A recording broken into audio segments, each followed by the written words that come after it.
Qui peut battre Tadej Pogacar? C'est la question qu'on va se poser aujourd'hui dans cette preview du Tour des Flandres. Bonjour à tous et bienvenue sur cette nouvelle vidéo sur cette chaîne en position aéro. Aujourd'hui, pas de PCM. On va se concentrer plus précisément sur la course à travers le parcours, à travers les favoris. On se posera des questions, on va analyser un petit peu tout ça. Bon, analyser à mon humble niveau, évidemment, je ne prétends pas être l'expert cyclisme parfait, mais voilà, je vais essayer d'analyser les courses, les favoris, et puis voir qui peut battre Tadej Pogacar, parce que c'est vraiment la question de ce round Van Vlaanderen. Je veux dire Tour des Flandres, ce sera plus facile. Je voulais d'abord m'excuser pour le manque de vidéos ces derniers temps. Faut dire que j'ai eu petit une petite baisse de motivation avec les parcours qui n'étaient pas forcément disponibles sur Pro Cycling Manager. Moi, je sais pas faire de parcours, donc j'étais un peu dépendant de ça. Et donc, c'est pour ça que vous n'avez pas eu de vidéo ces derniers temps. C'est parce que tout simplement, les parcours des courses n'étaient pas forcément disponibles. Et là, ils étaient disponibles ces derniers temps, mais je n'avais pas non plus envie de m'enfermer dans ce PCM. Et c'est pour ça qu'aujourd'hui, on part sur une preview un peu plus classique, un peu plus analysée sur les favoris de ce Tour des Flandres. Un Tour des Flandres qui reste quand même similaire à celui des autres années, hein. La seule chose qui change, c'est parce qu'on sait que ça alterne un petit peu. Le départ est d'Anvers cette année et pas de Bruges. Mais autrement, le parcours reste le même avec le vieux Quarmont, le Paterberg, qui font office de juge de paix. Et puis dans le final, c'est ces derniers kilomètres de plaine entre le dernier passage du Paterberg et la ligne d'arrivée. Comment on va organiser cette vidéo? En fait, j'ai classé les favoris. Enfin, j'ai essayé de classer parce que pour moi, il y en a que deux vraiment des favoris, voire même un. Et je les ai classés par 5 étoiles, 4 étoiles, 3 étoiles, 2 étoiles et 1 étoile. Donc voilà, on va regarder un petit peu tout ça en commençant par les favoris. Donc 5 étoiles. 5 étoiles, pour moi, il n'y en a que un, c'est Tadej Pogacar. Pourquoi Tadej Pogacar? Bah, il a gagné 2 fois le Tour des Flandres, les 2 fois en lâchant tout le monde, hein, même Mathieu Van Der Poel. La dernière fois, c'était l'an dernier, où il était vraiment très très fort, il a eu aucune difficulté à lâcher tout le monde.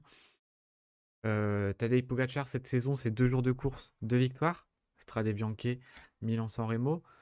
Voilà, moi, Pogacar, je le vois quand même nettement au-dessus de tout le monde sur une course comme ça. Sur un Paris-Roubaix, ce sera différent, on y reviendra la semaine prochaine. Mais là, sur le round, avec les difficultés, je vois personne capable de lâcher Tadej Pogacar, à moins d'un scénario de course dans lequel il y aurait une anticipation. Mais même, je vois pas Pogacar laisser sortir ses principaux rivaux et rouler derrière avec son équipe. Voilà, moi je pense que Pogacar est le favori numéro un de ce round. C'est pour ça que en introduction de vidéo, j'ai dit qui peut gagner, qui peut battre Tadej Pogacar, parce que pour moi, il n'y a personne en fait qui peut le battre, à moins de fait de course ou de quelqu'un en forme. On ne s'attend pas à le voir à ce niveau, ou Pogacar en méforme, puisqu'il n'a pas couru depuis Milan-San Remo. On sait qu'il est tombé sur Milan-San Remo. Est-ce que ça a laissé des séquelles?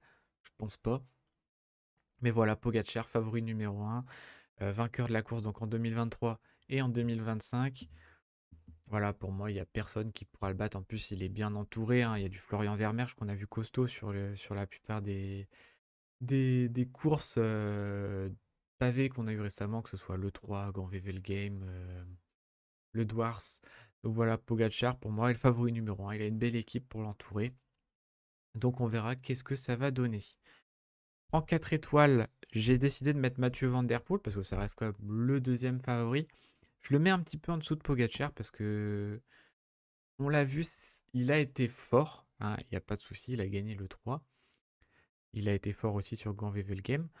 Mais Mathieu Van Der Poel, je ne le vois pas aussi dominant que ce qu'il a pu être sur les autres années.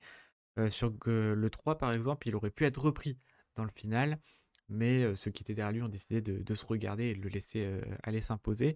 Mais voilà, Mathieu Van Der Poel, je le mets pas au même niveau que Tadej Pogacar, parce que de toute façon, bah, déjà, il s'est fait lâcher les deux dernières fois qu'ils se sont affrontés sur la course. Il a gagné en 2024, mais c'est parce que Pogacar n'était pas là. Et voilà, Mathieu Van Der Poel, je ne l'ai pas trouvé aussi fort que ce qu'il a pu être précédemment. Et c'est pour ça que je le mets que en 4 étoiles. Je le mets quand même deuxième favori parce qu'il reste quand même au-dessus du reste. Mais je le mets pas au niveau de Pogacar parce que pour moi, Mathieu Van Der Poel se fera lâcher par Tadej Pogacar, à moins qu'il soit en très très grande forme. Mais on l'a vu, Milan-San Remo, après, la course était un petit peu tronquée avec sa chute, c'est pour ça qu'il n'a pas pu tenir. Mais voilà, moi, Mathieu Van Der Poel, je le mets en 4 étoiles, je le mets pas en 5 étoiles. Mais ce sera quand même le favori numéro 2 de la course. En 3 étoiles, il y a un seul coureur aussi, c'est Wout van Aert. Alors pour tout vous dire, j'avais commencé à préparer cette vidéo avant le Dwars et j'avais mis Wout van Aert en 2 étoiles, j'avais mis personne en 3 étoiles.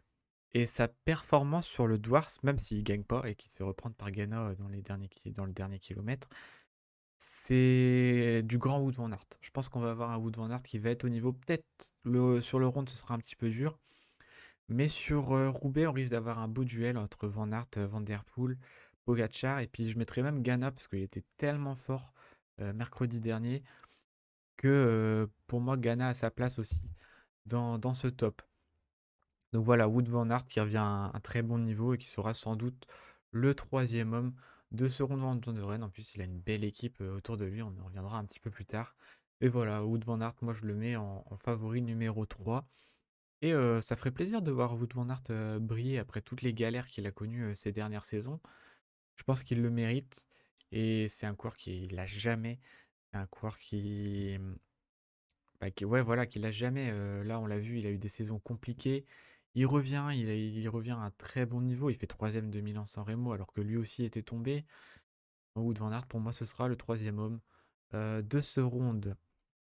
En 2 étoiles, j'ai mis un seul coureur aussi. Alors là, c'est pas forcément basé sur son niveau parce que son niveau est difficile à juger avec la chute qu'il a eue en début de saison.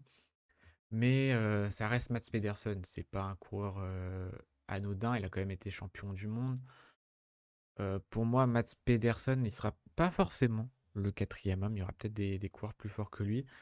Mais je l'ai mis en 2 étoiles parce que ça reste Mats Pedersen, qui est souvent présent sur les grands rendez-vous. Et je pense il a sa carte à jouer. Après, tenir avec les favoris, je pense pas. Mais pourquoi pas essayer d'anticiper, parce qu'on sait que Mats Pedersen, c'est le genre de coureur à en faire toujours un peu trop et à anticiper. Mais pourquoi pas essayer cette année. En plus, je sais pas si j'ai pas la start list officielle, mais s'il a des coureurs comme Matthias Zacek autour de lui, ça peut être intéressant parce qu'on sait que le Tchèque est quand même assez fort. Voilà pour Mats Pedersen, j'ai pas grand chose à dire d'autre, hein. Il a aussi été malade, c'est pour ça qu'il a raté Gand-Wevelgem. Sur le Dwars, il fait 10e. C'est pas non plus du grand Mats Pedersen. Bon, il revient de maladie plus de chute, donc faut pas en attendre grand chose, mais je l'ai quand même mis en 2 étoiles parce que ça reste Mats Pedersen et que je pense qu'il peut se surpasser dans des grands rendez-vous comme ça. Maintenant, les coureurs en 1 étoile, faut dire que là, c'est plus une flopée de coureurs qui, pourquoi pas, pourraient gagner, mais pour moi, ils n'ont aucune chance de gagner.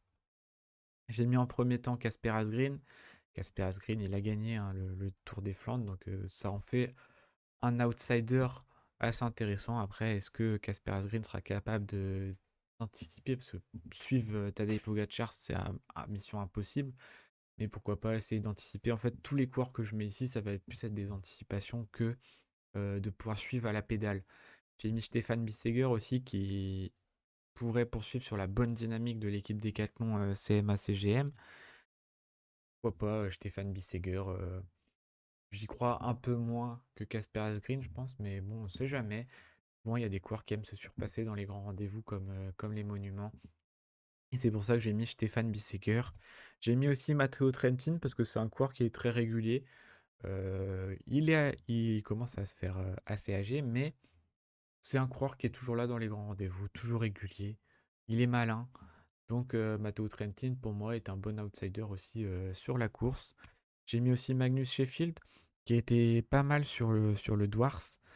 Et c'est plus un parcours pour lui. Il y a Joshua Tarling aussi dans l'équipe, mais les difficultés viendront plus à Magnus Sheffield qu'à Josh Tarling. Et c'est pour ça que j'ai mis Magnus Sheffield également ici. Après, il y en a beaucoup d'autres, hein. J'ai mis Gianni Vermeersch aussi, qui aura un rôle de leader, pas sûr, parce qu'on va y revenir dans quelques secondes. Mais voilà, Jenny Vermeersch qui n'est plus l'équipier de Mathieu Van Der Poel, donc à voir s'il peut jouer sa carte. Même s'il y a un invité surprise qui s'est rajouté à la start list dont on va parler un petit peu plus tard dans la vidéo.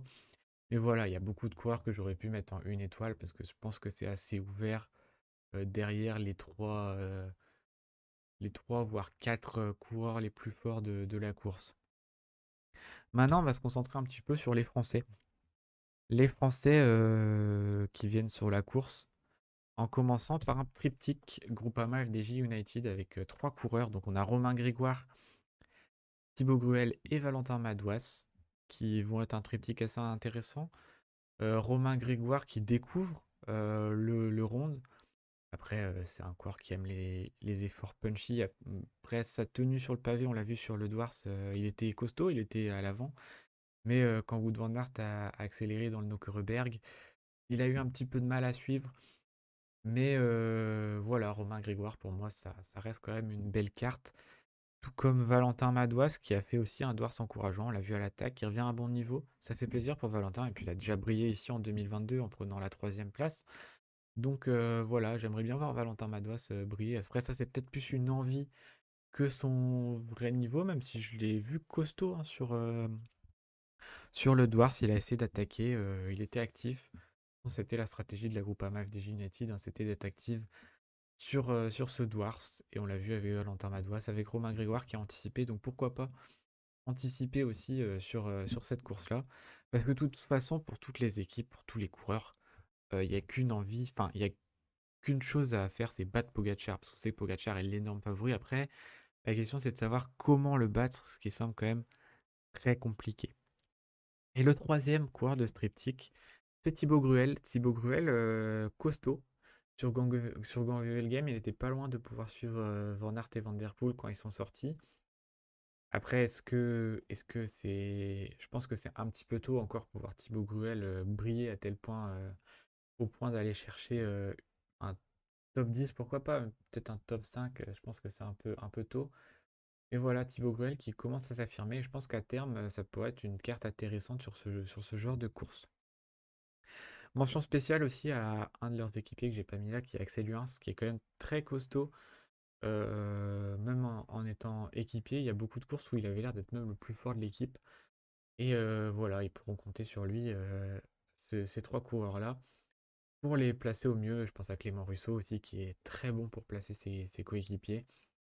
Voilà, l'équipe Groupama FDJ United qui a besoin de points de toute façon. On sait que l'équipe pour le moment n'a pas fait un début de saison extraordinaire, donc il faut des points et ça passe par faire des bons résultats. Sur les monuments, j'ai mis ensuite Anthony Turgis. Anthony Turgis, ça fait quelques temps qu'il n'a pas participé parce qu'il me semble que Total n'était pas invité l'année dernière.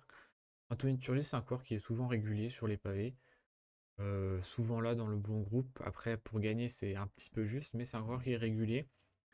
Donc pourquoi pas voir Anthony Turgis anticiper aussi et essayer de faire une bonne place sur la course. J'ai mis aussi Christophe Laporte. Alors, Christophe Laporte, il a un rôle d'équipier, mais pourquoi pas le voir faire un jeu d'équipe avec Wout van Aert et Perche Stranagenes, dont on parlera un petit peu plus tard dans la vidéo. Voilà, Christophe Laporte, je pense que ça peut être une belle carte aussi côté français pour la victoire. Je pense pas, parce que je pense que l'équipe va tout miser sur Van Aert. Mais essayer de le voir jouer la meilleure place possible. Et enfin, côté français, j'ai mis Paul Magnier. Alors pourquoi Paul Magnier? Paul Magnier, c'est une découverte aussi pour lui, c'est plus un profil typé sprinter, mais Paul Magnier, c'est un sprinter qui passe quand même assez bien les bosses. Et il était là sur le Douars, il n'a pas fait le sprint, mais il était présent dans le bon groupe. Et je pense que Paul Magnier, ça peut être une carte intéressante pour essayer d'aller chercher une belle place. Euh, Peut-être pas un top 10, mais voilà, comme Christophe Laporte, hein, la meilleure place possible. Et j'ai mis Paul Magnier, en plus il y a une belle équipe Soudal Quickstep avec lui, avec Stuyven, Van Barle. Donc ça reste des coureurs assez intéressants. Et, euh, et Paul Magnier sera au milieu de tout ça. Maintenant, c'est l'interrogation. Interrogation de ce Ronde Van Run, je pense que vous vous en doutez. Interrogation, c'est Remco Evenepoel. Alors là, c'était une annonce que personne n'attendait finalement, parce que Remco Evenepoel faisait que dire que non, il roulera pas le Ronde cette année. Et puis 1er avril, Remco Evenepoel annonce qu'il va faire le round. Est-ce que c'était un poisson d'avril? C'est la question que tout le monde s'est posée. Et puis finalement, non. Remco Evenepoel sera bien au départ du round. Il s'était entraîné en décembre dernier. Et donc, voilà, Remco Evenepoel, qu'attendre de lui sur un round? Moi, je vais vous dire, j'en attends pas grand-chose. Parce que je sais que Remco, c'est pas forcément le coureur le plus technique et qu'on se dirige vers une édition avec des pavés qui semblent être assez humides. On a vu quelques reconnaissances où les coureurs étaient à pied tellement c'était glissant. Donc voilà, je vois pas forcément Remco briller, en tout cas en essayant de tenir avec les favoris. Après, pourquoi pas anticiper? On sait que Remco, c'est un coureur qui roule vite. Et puis même si Remco arrive à tenir le plus proche possible de Pogacar, admettons si Pogacar sort dans le vieux Quarmont, il a les qualités pour essayer de revenir sur le Slovène et pourquoi pas essayer de jouer la gagne face à lui. Voilà, Remco, j'en attends pas grand-chose, je demande à être surpris. Et voilà, pour Remco Evenepoel, j'ai pas grand-chose à dire de plus. Ce sera une édition assez intéressante. Si j'ai une petite info, c'est la première fois que Van Der Poel, Pogacar, Evenepoel et Van Aert vont s'affronter sous leurs couleurs respectives d'équipe et pas sous les nations, enfin sous les maillots des formations nationales. Donc voilà, Remco Evenepoel qui sera à surveiller pour voir qu'est-ce que ça peut donner pour lui. Enfin, pour cette vidéo, j'ai mis quelques coureurs qui pourraient être pourquoi pas des surprises, même si je pense que n'importe quel coureur qui s'impose autre que Pogacar ou Van Der Poel serait une surprise. J'ai mis Jonas Abrahamsen, parce que c'est un coureur endurant, plus c'est difficile, plus il aime. Et pourquoi pas essayer de le voir briller sur une course comme ça. J'ai mis Łukasz Kubis, qui va sûrement disputer, j'ai pas vérifié, mais je pense que c'est son premier Tour des Flandres. D'une formation Unibet Rose Rocket qui a le couteau entre les dents, qui a envie de briller pour sa première participation. Et je pense que Łukasz Kubis, c'est le coureur parfait pour l'équipe. Il a fait 11e du Dwars. Donc voilà, Łukasz Kubis, je pense que ça peut être une belle carte. Après, tenir avec les favoris, non, mais pareil, anticiper. De toute façon, à part Pogacar, Van Der Poel, tout le monde doit anticiper, hein, sinon c'est impossible de tenir. Et le troisième coureur, que j'ai mis, c'est Perch Hagenes, qui a été costaud sur la plupart des classiques. Et dans le même rôle que Christophe Laporte, je le verrais bien dans un jeu d'équipe de la Visma pour essayer de déstabiliser les principaux favoris. Voilà pour cette petite vidéo sur le rond. On est revenu que sur les garçons. J'ai pas fait les filles. Je pense que je ferai une vidéo récap des deux où je parlerai un peu plus de la course féminine. Là, j'en ai même pas parlé du tout. Mais voilà, j'avais envie de me concentrer sur la course des garçons. J'espère que cette vidéo vous a plu. N'hésitez pas à lâcher un petit like, un petit commentaire, allez vous abonner au compte Instagram dans la description. Et n'hésitez pas à me dire en commentaire qui est votre favori pour la course. Est-ce que quelqu'un peut battre Tadej Pogacar? Voilà, j'essaierai de lire tout ça et puis je répondrai à vos commentaires. Voilà, j'espère que cette vidéo vous a plu et puis moi je vous dis à la prochaine. Ciao ciao.